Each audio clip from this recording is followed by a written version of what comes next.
Bueno, hemos tenido durante estas últimas horas bastantes focos, demasiados focos, bueno, uno es demasiado, ¿no? Focos de distintos incendios en toda la Comunidad Valenciana. Agradecer a todo el mundo la calma y la actividad y el intenso trabajo coordinado que durante toda esta noche se ha tenido.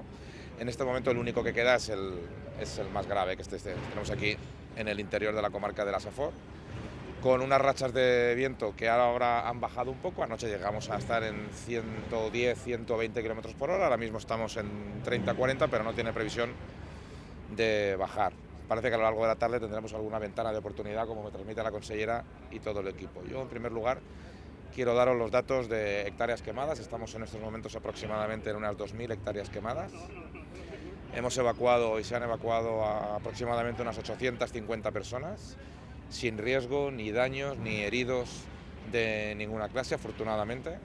Pero claro, ayer desde las 2 y pico que se produjo la primera llamada de alerta, pues el viento ha corrido como la pólvora, ¿no? El viento ha sido el principal combustible de todo esto, en estos momentos sigue siéndolo, y cualquier cambio en las rachas del viento pues puede ser complicado.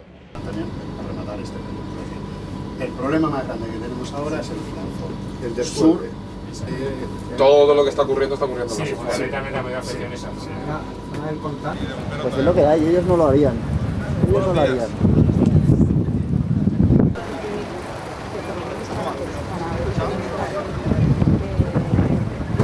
En una situación como esta es mucho más complicado perimetrar.